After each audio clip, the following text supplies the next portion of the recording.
Hi, my name is Evelyn. And first and foremost, I would like to talk about my teaching philosophy.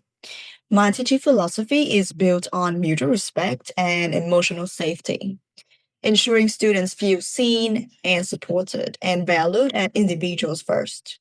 Also, I view assignments and marks not as measures of student worth, but as a tool to track growth and receipts for the hard work they invest.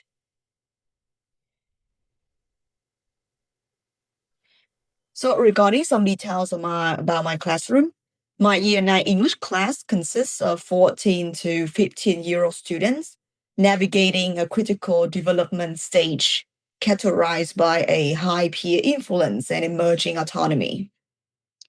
The cohort is social, economically, and culturally diverse, including approximately 30% of EALD learners and students with varied learning abilities.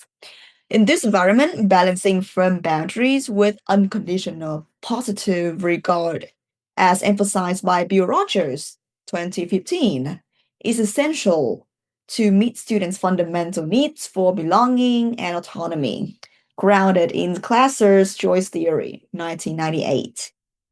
And for the scenario that I am choosing, I am addressing the scenario where a group of 9-year students is constantly off task, whispering, giggling during the whole class instruction, asking others to join despite prior reminders.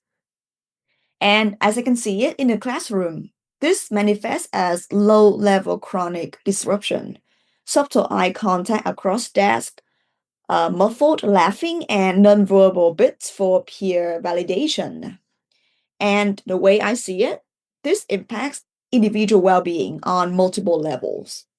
The off-task student miss core instructional concepts and fall behind, while their peers suffer cognitive overload, split focus, and frustration over lost learning time. And for the teacher, myself, it causes micro stress and emotional fatigue. On an overall classroom level, unaddressed chronic disruption fractures the collective sense of emotional safety and establishes a hidden norm that learning time is negotiable.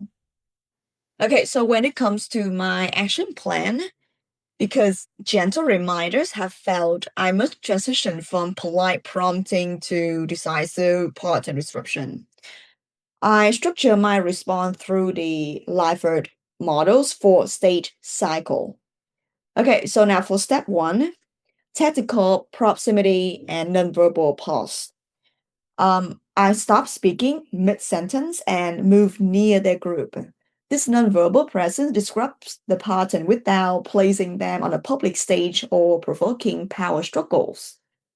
And for step two, it's right-based scripting and aligning with Cantor's assertive discipline.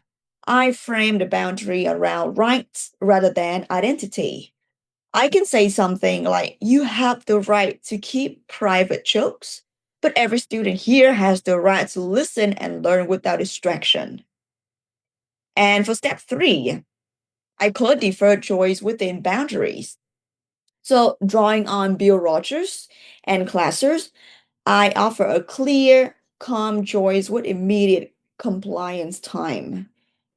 For option one, I can say sit down, refocus, and respect your peers. Learning time. Option two, move to a individual workstation and follow up with me after class. I then turn back to the board to give them a physical space to comply with dignity. And for the final step, step four, restorative post-learning dialogue. So after class, I hold a private one-on-one chat with the primary ringleader, crowded with Kangan's win-win discipline. I address their need for status by redirecting it, like you hold strong influence in the class. Today, it hindered learning, but next lesson, I want you to use that influence to lead. We start the next lesson with their dignity intact. By combining tactical proximity, rights based choices, and restorative follow up, I address disruption decisively while safeguarding student dignity. This approach addresses low level disruption, one of the most prevalent issues in mainstream secondary schools today, by building a predictable, positive learning environment where emotional safety and academic growth thrive together. And that should be it. Thank you for listening. My complete preference list is displayed here on the screen.